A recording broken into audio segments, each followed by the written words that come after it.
Hello friends, स्वागत है आपका सीएनजी क्लास 12 पर।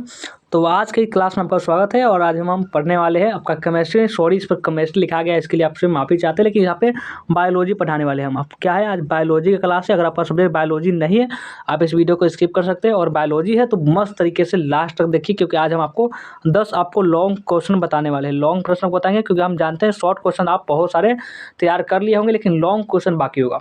और इसी शॉर्ट क्वेश्चन पर आप ज़्यादा ध्यान भी देते हो, लेकिन लॉन्ग क्वेश्चन जो होगा आप सोचते हैं यार याद नहीं होने वाला, रटना पड़ेगा। इसलिए हम आपको लॉन्ग क्वेश्चन 10 आपको लॉन्ग क्वेश्चन लाए हुए हैं। तो बायोलॉजी का 10 लॉन्ग क्वेश्चन पढ़ाने वाला है, तो ज़बरदस्त तरीके से शेयर कर दीजिए। और जो भी नए बच्चे होंगे, इस व्हाट्सएप ग्रुप डिस्क्रिप्शन में लिंक होगा, उसका ज्वाइन जरूर कर लेंगे। चलिए समझना स्टार्ट करते हैं और बहुत ही अच्छे तरीके से इसको समझेंगे। देखिए क्या कहा जा रहा है कि टिटनेस किस प्रकार शरीर में प्रवेश करता है। टिटनेस जो होता है वो शरीर में किस प्रकार प्रवेश करता है। तो कैसा आंसर लिखना है, अगर एग्जाम में मान लीजिए प्रश्न आपके एग्जाम में आ जाता है तो कैसे लिखना है। लिखना है कि टिटनेस एक अत्यधिक भयंकर एवं घातक रोग है। बहुत सारे ऐसे होते हैं, कोई नई बात तो है नहीं, जिसमें अधिकांश व्यक्तियों की मृत्यु हो जाती है इसके टिटनेस से। सिर्फ यह रोग एक विशेष प्रकार के जीवाणु क्लास्ट्रीडियम टिटेनी के शरीर में प्रवेश करने से होता है। टिटनेस रोगाणु मुख्य रूप से घोड़े की लीद, गोबर तथा खाद में पाए जाते हैं। जब कभी कहीं चोट लग जाए तो कट जाए तो उस स्थान को टिटनेस के रोगाणु रुधिर में प्रवेश कर जाते हैं। इसलिए क्या करते हैं कि आपको भी माथे पर जब हाथ आपको कटा हुआ होता है तो आप क्या था, आप मान चलिए आपका घर में गाय है, भैंस, तो आपके क्या गोबर नहीं उठाने के लिए कहते हैं, क्योंकि कटा हुआ जो भाग होता है, जो हिस्सा होता है शरीर का, उसमें गोबर प्रवेश करने से उधारी बहुत सारे टिटनेस में हो सकते हैं। इसलिए उसको आपको नहीं कहते होंगे कि गोबर वोबर ये सब उठाने के लिए। तो ये भी आप टिटनेस को भी समझ के, और आपका आज हिंदी में और इंग्लिश में दोनों मीडियम के लिए हम समझाने वाले हैं। तो देखिए आपका इंग्लिश मीडियम वाले स्टूडेंट के लिए कि how does tetanus enter the body. तो आंसर लिखना है कि tetanus is a very dangerous and fatal disease in which most people die. This disease is caused by a special type of bacteria clostridium tetani entering the body. चलिए आगे देखते हैं दूसरा प्रश्न। अब दूसरा लॉन्ग क्वेश्चन क्या है, देखिए संक्रामक रोग से बचाव के उपाय बताइए। देखिए ये आपका लॉन्ग क्वेश्चन, आप लगा कि इतना आंसर आपके लिए काफ़ी होगा, क्योंकि आपको ये नहीं पूछा था कि कॉपी भर दे, आप कॉपी भर दिया, पता नहीं कुछ पता नहीं चला क्या लिखे हुए हैं। आपको सटीक आंसर जितना दीजिएगा आपका, हाँ थोड़ा सा लंबा भी होना चाहिए और सटीक आंसर होना चाहिए, तभी आपको जो 5 मार्क्स होगा वो 5 में 5 नंबर आपको दिया जाएगा। चलिए संक्रामक रोग से बचाव के जो उपाय है उसको समझते हैं। तो संक्रामक रोगों से बचाव के उपाय, संक्रामक रोग किसी न किसी माध्यम से शरीर के अंदर प्रवेश करते हैं। अतः इनको रोकने के लिए अगर लिखित यानी निम्नलिखित को बोल सकते हैं, नीचे लिखा गया है, इसको उपाय करेंगे तो आपको संक्रामक रोग से आप बच सकते हैं। कौन कौन से उपाय है, सबसे पहला रोगों के वाहक यानी कि साधन जिससे रोग होता है को नष्ट करना होगा अथवा उसके शुद्धिकरण या निष्क्रमण आवश्यक है। दूसरा, रोगाणु नष्ट करने के लिए कोई प्रभावी औषधि का उपयोग करना चाहिए, वैसा औषधि जो प्रयोग करते ही रोगाणु समाप्त हो जाए। और तीसरा, रोगाणु द्वारा शरीर में वृद्धि के प्रति शरीर को प्रतिरोधित करना चाहिए। इसलिए इसके लिए संक्रामक रोगों के टीके आदि लगाने की व्यवस्था होनी चाहिए। संक्रामक रोग तेज़ी से फैल सकते हैं और महामारी के रूप धारण कर लेते हैं। अतः इस प्रकार के रोग कहीं पर भी व्यक्ति में हो सकती है और तुरंत और विस्तृत सूचना आवश्यक है, ताकि उसको फैलाने से रोकने के अधिकाधिक उपाय किए जा सके।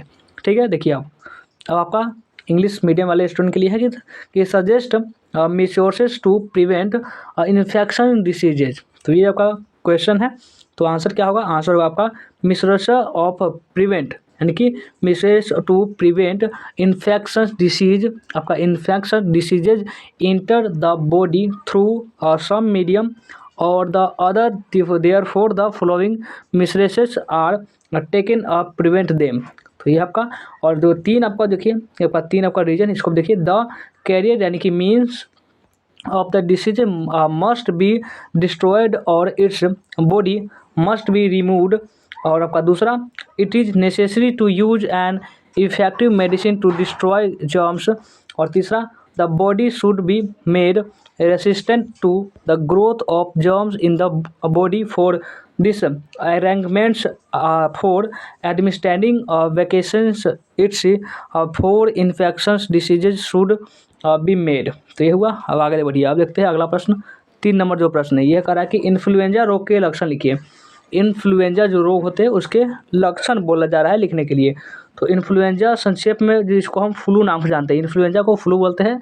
यह वायु के माध्यम से, वायु यानी कि हवा, यह हवा के माध्यम से बहुत तेज़ी से फैलने वाला एक विषाणु जनित रोग होता है। आपसे पूछा जाएगा कि विषाणु जनित रोग में ये आता है या फिर जीवाणु जनित रोग है, तो इन्फ्लुएंजा जो है वो विषाणु जनित रोग है, यानी कि विषाणु के द्वारा ये होने वाला रोग है। इस रोग के विषाणु नाक की झिल्ली तथा श्वास नली को प्रभावित करते हैं। जिसे आप सांस लेते हैं उसको बहुत सारे इसमें कष्ट देते हैं, परेशानी करते हैं। फ्लू के विषाणु स्वस्थ मनुष्य के शरीर में रोगों के खांसने, छींकने, हंसने तथा जोर से बोलने पर वायु के माध्यम से तथा रोगी के रुमाल व तौलिया जो होते हैं आदि का प्रयोग करने से पहुंच जाता है।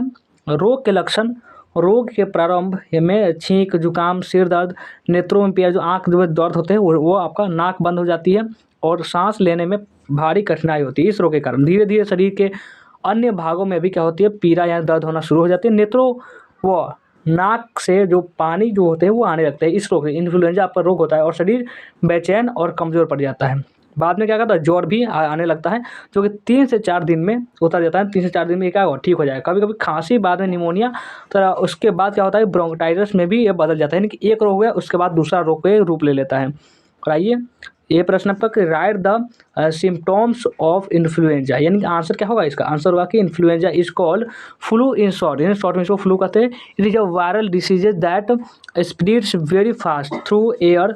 The virus of this disease attacks the nasal membrane and respiratory tract.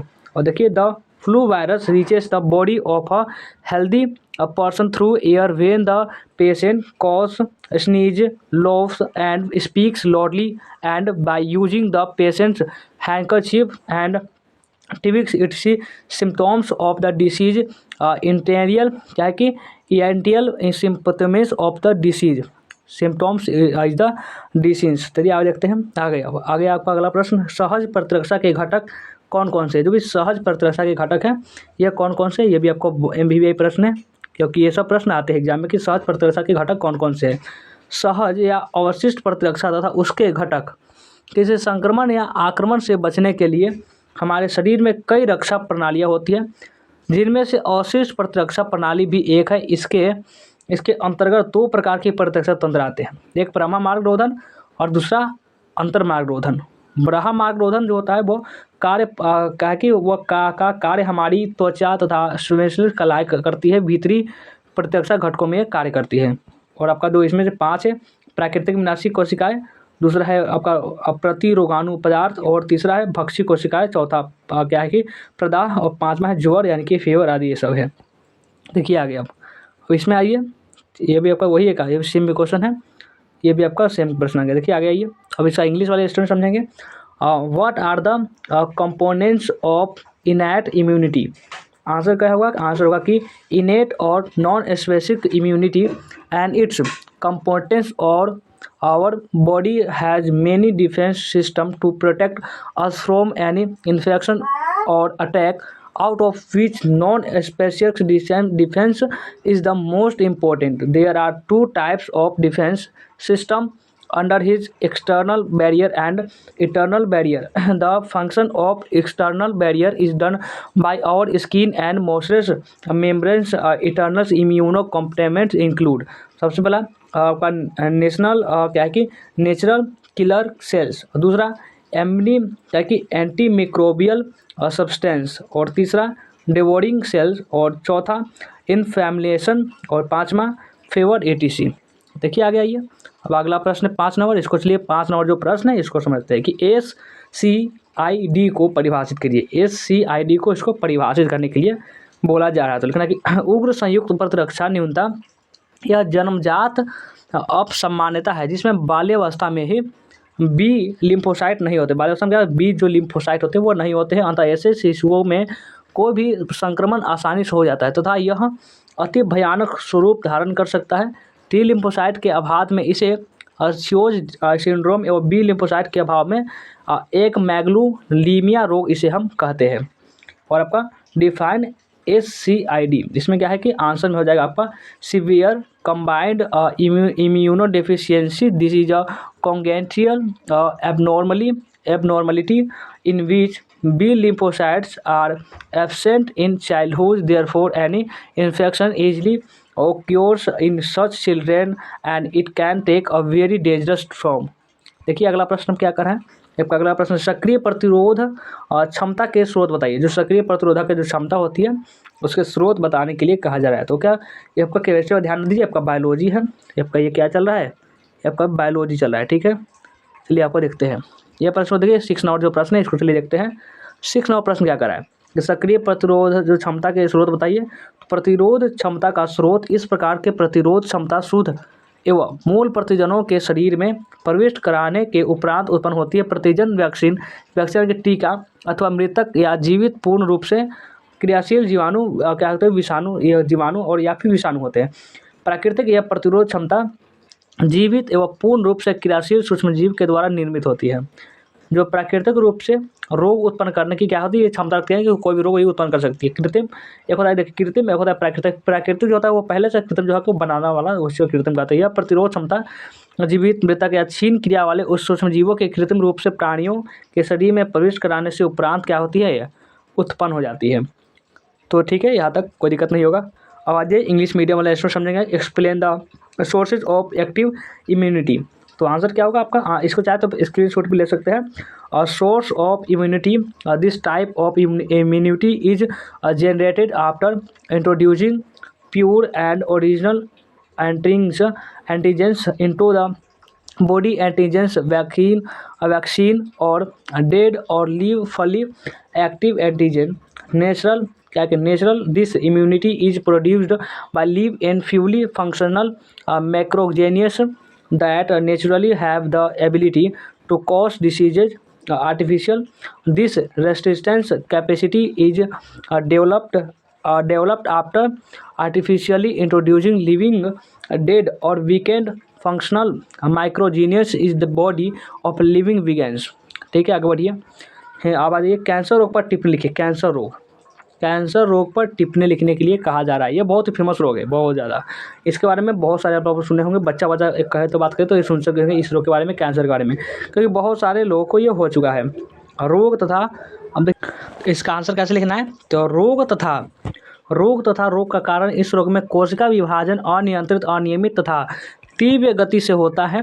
ये कोशिकाएं क्रियाकारी भी नहीं होती, अर्थात इनका पूर्ण रूप से विभेदीकरण भी नहीं हो पाता। यानी पूर्ण रूप से इसको जो रोग है इसको समाप्त नहीं किया जाता, इसके प्रभाव को कम जरूर किया जा सकता है। ये कोशिकाएं अन्य कोशिकाओं को पोषक पदार्थों को ग्रहण नहीं करने देता, जिससे उनकी मृत्यु होने लगती है। इस प्रकार के तीव्र कोशिका विभाजन से उस स्थान विशेष पर गांठ या अवरोध जो होती है वो बन जाती है। शरीर में कोशिका वृद्धि और विभेदन अत्यंत नियमित व नियंत्रित क्रिया विधि के द्वारा होती है।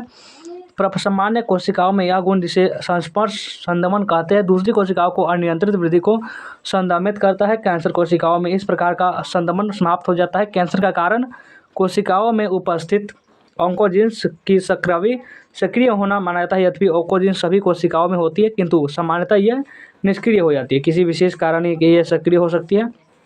आगे बढ़िए। अब देखिए आपका कमेंट ऑन कैंसर डिसीजेज। इसमें आपको कैंसर पर टिप्पणी लिखने के लिए बोला जा रहा है। तो disease and its cause. In this disease cell divide takes place uncontrol क्या कि uncontrol irregularly and rapidly. These cells are also not functional there.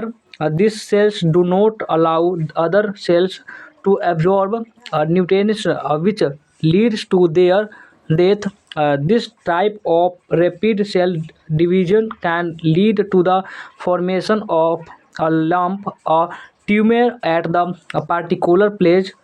Cell growth and differentiation in the body occur through a very regular and controlled process. In normal cell, this property called contact inhibition inhibits is uncontrolled growth of other cell. The cause of cancer is believed to be the habitation of oncogenes present in cells. Although oncogenes are present in all cells, they are usually inactive. They can become active due to some specific reason। ठीक है, आगे देखिए अगला प्रश्न की मादक पदार्थ अफीम का शरीर पर क्या प्रभाव पड़ता है। जो अफीम जो होता है और एक होता है मॉर्फिन, जिसको लिया जाता है, जो इसको क्या होता है कि शरीर में लेने से क्या होता है, नशा वशा आ जाता है। तो मादक पदार्थ अफीम का शरीर पर जो होता है वो क्या प्रभाव पड़ता है। बहुत ज़्यादा अफीम ले रहे हैं, मॉर्फिन ले रहे हैं, तो क्या प्रभाव पड़ेगा, तो अफीम का प्रभाव, अफीम पॉपी या पोस्त नामक पौधे के फल क्या है संपूर्ण से निकलने वाला जो चीर सफ़ेद दूध जैसे पदार्थ से बनाए जाने वाला मादक पदार्थ है। इसके सेवन से शरीर पर प्रत्यक्ष रूप से अधिक दुष्प्रभाव पड़ता है। अंततः इसका प्रयोग गैर कानूनी माना जाता है। शरीर पर इसके दुष्प्रभाव निम्नलिखित है, जैसे कि व्यक्ति आलसी हो जाता है और उसे हर समय नींद ही आती रहती है, आलसी हो जाएगा, कोई काम उससे होगा नहीं। और दूसरा, व्यक्ति की आंखों की चमक कम हो जाती है और अपने शरीर से उसका नियंत्रण पूरी तरह कहता है वह समाप्त हो जाता है। और तीसरा, व्यक्ति की शारीरिक और मानसिक शक्तियाँ नष्ट होने लगती है और आंखें क्या होती है, आंखें जो होती है वो कमज़ोर हो जाती है। और आपका देखिए, explain the effect of the narcotic substance opium of the body. Answer क्या होगा कि effect on opium. Opium is a narcotic substance made from the fruit of a plant called poppy or poppy rubber milky white substance extracted from its capsule. Its effects are as follows। तो क्या होगा इसमें तीन type से, the person becomes lazy and feels sleepy all the time। और दूसरा, the person eyes lose their shine and he lose control over his क्या है कि बॉडी completely। तीसरा, the person physical and mental strength deteriorates. देखिए आगे, अब आ जाइए आपका 9 जो प्रश्न है, सिफिलिस रोग पर एक टिप्पणी लिखने के लिए कहा जाए। सिफिलिस जो रोग होता है उस पर आपको एक टिप्पणी लिखना है। तो चलिए टिप्पणी लिखना है, तो चलिए लिखते हैं कि क्या है कि आचक या उपादंश यानी कि सिफिलिस टोप्रिनोमा क्या है कि टेप्रिनोमा पॉलिडम नामक जीवाणुओं द्वारा होने वाला रोग है। इस रोग में जनन तंत्र के विभिन्न भागों में घाव हो जाते हैं जो ठीक नहीं होते हैं। शरीर के अन्य भागों में रोग के विभिन्न प्रभाव पड़ते हैं। उपचार के रूप में प्रतिजैविकों का प्रयोग कराया जाता है।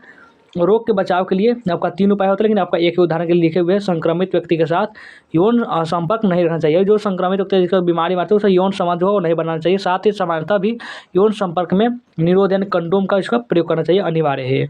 अब देखते हैं इसका इंग्लिश मीडियम वाले स्टूडेंट के लिए कमेंट ऑन सिफिलिस। तो लिखना है कि क्या है कि syphilis it is a disease simply क्या है कि सिंपली जो है it is a disease caused by bacteria called treponema pallidum. In this disease bonds develop in various part of the reproductive system which do not help the prevent the disease or avoid sexual contact with the infected person. Also condoms should be used in sexual contact in general।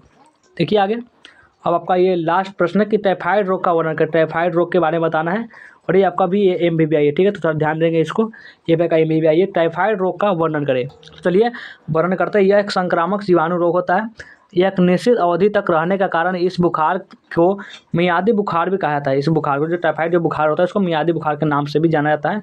Salmonella typhi रोग का ये कारक होता है। इसका संक्रमण भोजन तथा जल के माध्यम से होता है। किसी भी आयु के व्यक्ति को यह रोग हो सकता है। सामान्यतः यह माना जाता है कि एक बार इस रोग के होने पर दोबारा यह रोग नहीं होता है। ऐसा कहा जाता है एक बार टाइफाइड आपका हो गया है तो दोबारा यह नहीं होगा, लेकिन इसका कोई गारंटी नहीं होता। इस रोग का समाप्ति काल 4 दिन से 40 दिन का हो सकता है, यानी कि 4 दिन से 40 दिन तक में यह कभी समाप्त हो सकता है। लक्षण बात करें, लक्षण कैसा होता है, तो इस रोग के प्रारंभ में सिर में दर्द होगा।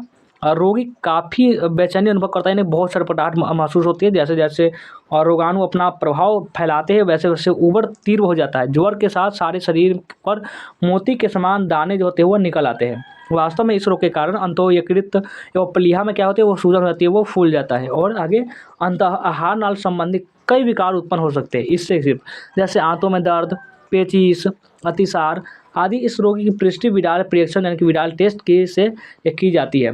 और आगे आपका रोग से बचने के उपाय, मोतीझारा से बचने के लिए TAV का टीका लगवाना चाहिए। ये आपका जरूरी है टीका लगवाना।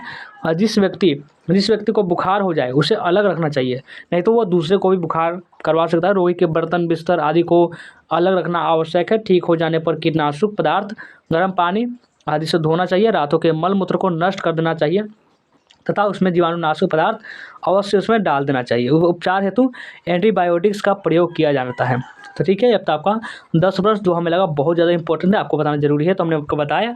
इसमें से आपको कुछ प्रश्न में 1-2 बार पढ़ेंगे तो क्या होगा, आपको ये भी याद हो ही जाएगा और आपको एग्जाम में इसमें से आपको बहुत सारे प्रश्न आपको देखने को मिलेंगे। तो आज का ये क्लास कैसा लगा हमें क्या करेंगे, कमेंट करके जल्दी से क्या कीजिएगा, फटाफट कमेंट कर बताना है कि आज का ये क्लास कैसा लगा। और आपका एग्ज़ाम का तैयारी कैसे चल रहा है, एग्ज़ाम को जो तैयारी है वो फास्ट चल रहा है, अभी नहीं चल रहा है तो फास्ट करिए, क्योंकि अब तो बहुत ही कम समय बचा है। ऑलमोस्ट आपका मात्र तो 1 मंथ ही बचा हुआ है। आपका 1 मंथ बचा हुआ है, इसमें से आपका जो अगला मंथ है वो तो आपका एग्ज़ाम शुरू है, यानी कि लगभग 1 फरवरी से तो एग्ज़ाम शुरू ही है। उसके बाद आपका जो सब्जेक्ट होगा उसके हिसाब से आप एग्ज़ाम देंगे। तो चलिए क्या करते हैं, वीडियो को एंड करते हैं, मिलते हैं फिर से नेक्स्ट वीडियो में।